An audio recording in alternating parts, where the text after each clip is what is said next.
Bonjour, Emmanuel Sirot, pharmacien hospitalier. Je suis également président de la commission médicale d'établissement du centre Bois-Gilbert. Je suis à Bois-Gilbert depuis 5 ans. Le centre Bois-Gilbert, c'est un centre de soins médicaux de réadaptation cardiovasculaire, qui prend en charge des patients qui ont des pathologies cardiovasculaires ou des facteurs de risque cardiovasculaire, pour de la réadaptation, de l'optimisation thérapeutique et de la prise en charge des facteurs de risque.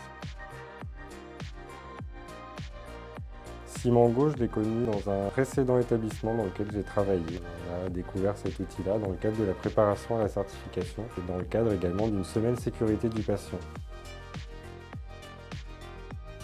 Le concept même de Simango ne peut que s'intégrer très bien dans un plan de formation d'établissement de santé. On a nous opté pour une organisation en autonomie.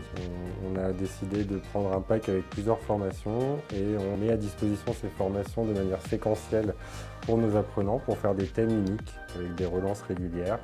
Et chaque professionnel peut, sur son temps de travail, prendre un moment, prendre une demi-heure pour faire sa formation.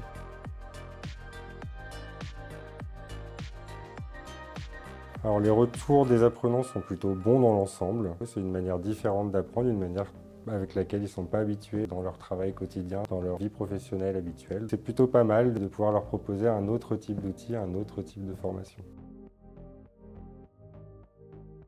Pour l'instant, nous, on est assez débutants sur Simango. Là, depuis 2 mois, on a uniquement ouvert une première formation sur l'hygiène des mains, les précautions standards.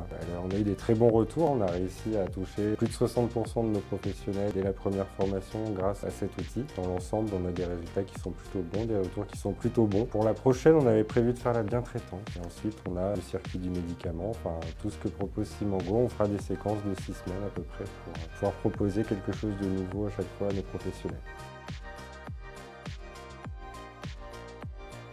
Pour nous, le gros point fort, clairement, de Simango, ce qui nous a vraiment poussé à se tourner vers cette solution, c'est l'outil de pilotage des formations qui répond à un vrai besoin en établissement de santé, avec la difficulté de réunir des personnes pour des temps de formation. Là, d'une part, on a la possibilité de former des personnes en autonomie sur des thèmes qui sont importants, qui sont dans l'air du temps, qui sont aussi des sujets de certification des établissements de santé. Mais derrière, on a surtout un très bon outil de pilotage avec Simango qui nous permet d'avoir des statistiques très précises sur les résultats des formations, de pouvoir cibler éventuellement les points et les réponses sur lesquels il y a un plus fort taux d'erreurs ou de mauvaises réponses. Ça nous permet, nous, derrière, de cibler nos informations et nos formations qu'on fera à l'avenir, les lacunes, entre guillemets, que peuvent avoir certains de nos professionnels sur certains thèmes. Simango en une phrase, c'est enfin un outil, enfin un éditeur qui a compris quels étaient les besoins dans l'établissement de santé pour former ses professionnels. Je recommande complètement Simango. Voilà. C'est un outil qui répond vraiment à nos besoins, qui nous permet de générer un grand nombre de formations sur des thèmes utiles et qui sont pertinents, qui sont bien montés, bien étudiés. Ça nous permet derrière de gérer aussi tout ce qui est traçabilité, liste de présence, etc. C'est vraiment un outil qui répond très bien aux besoins spécifiques des établissements de santé. Donc oui, je recommande.